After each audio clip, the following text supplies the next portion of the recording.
I don't know how to begin this video, so I'm just gonna begin by showing you my two favorite albums that I own on vinyl.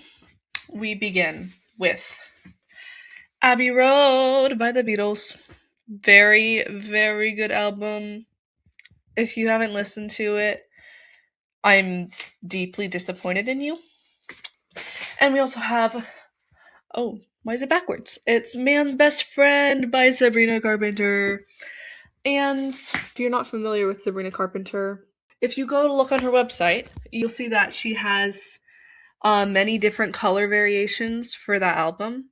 You can buy like a black and white disc, a blue disc, which is the one that I have. I think there's a clear one. But here's a question. Here's a question for all my viewers out there. Should you buy all of them? Do you need all of them? If you have a record player and you want to play an album, how many copies of an album do you need to be able to enjoy it? I'm gonna let that marinate for a second, because this is a question that I need to ask people who have turned collecting physical media into a bit of an overconsumption kind of trend, you know? Because it's not even a person that has a lot of followers, but I stumbled upon a YouTuber that shows like hauls of their vinyl collection, and I will see like every single possible variant of an album that they own, and I just think to myself, how much does that cost? Like how much do you get paid? Because these days records are not cheap. They are not cheap. Like, if you bought... Let me look this up, hang on. I should have done my research before I decided to film this. I do love Sabrina Carpenter, by the way. No hate. So there's 8 different variants of Man's Best Friend for sale on Sabrina Carpenter's website. And if you bought all of them, that'd be over like $300, which is actually crazy. Here's the thing. Yes, you may love an artist a lot. You may want every single color of their album. But do you need every single color of their album? No, you do not. To enjoy a vinyl record, you need one copy of the album, a turntable, and a good pair of ears. And that is all you need. Ooh, that has been something that I've had a huge problem with lately, is seeing people talk about their collections and say, oh my gosh, I have the coffee brown vinyl and the wine red one and the water clear one. Like, choose one. Yeah. Overconsumption has become a huge thing in the physical media community. There's a possibility that it could just become a trend, and there are people just buying vinyl records for the aesthetic of it. And same thing with like CDs and cassette tapes.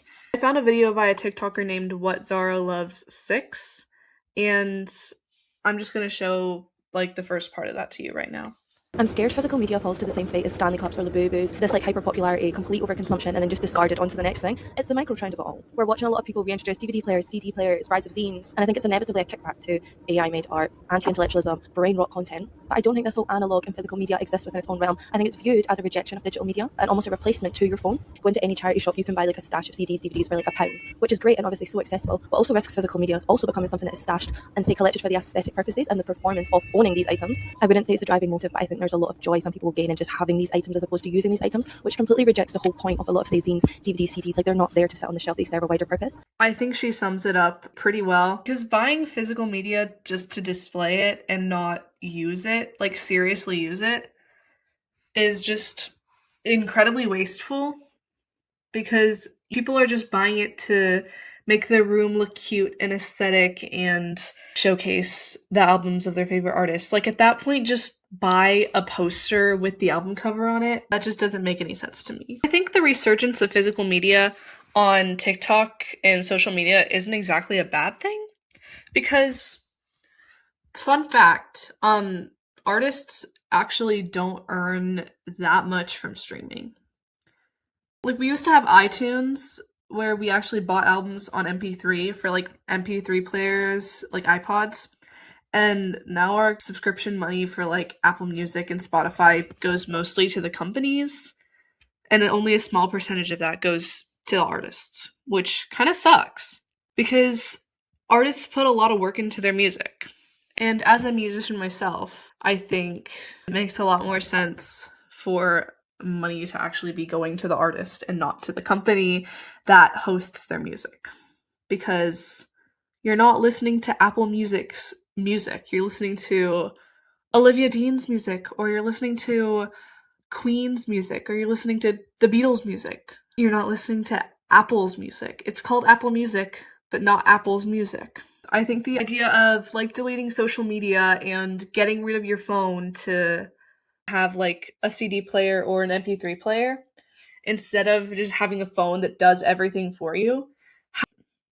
Now, I was not born a long time ago. I'm a teenager. From what I know, it used to be that there were multiple different items that you would use for very specific purposes. I grew up with phones and iPads and stuff that did everything for me. And I know I don't want to romanticize eras and decades that didn't have that, because I know it wasn't the same, and I know it's not about all the like the aesthetic or the technology of that time, but sometimes phones suck because they just suck you in, and the algorithm just keeps you scrolling along, and you can never escape, which really sucks.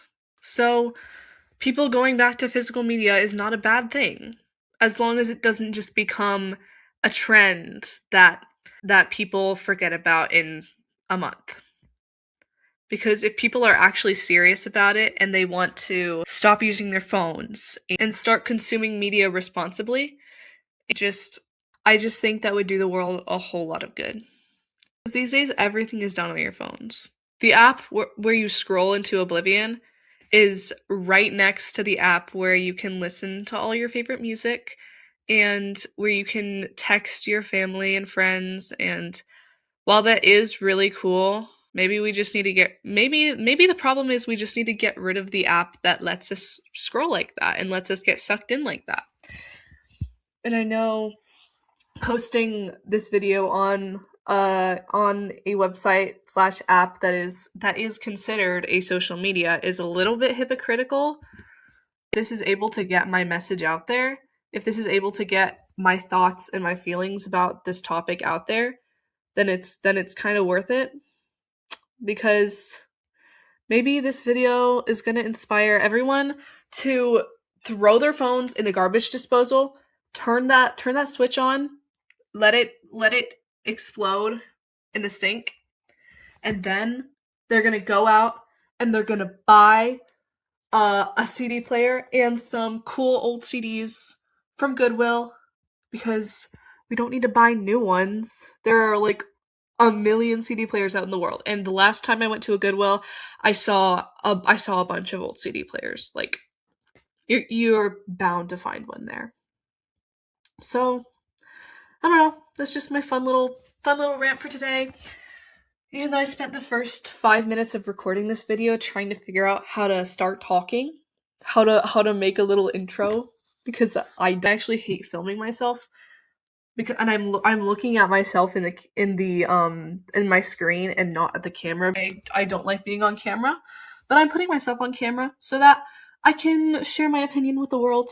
And if this video gets 3 views, I'll be happy, because I've influenced 3 people to throw their phones in the garbage disposal. And that is all for today. Goodbye.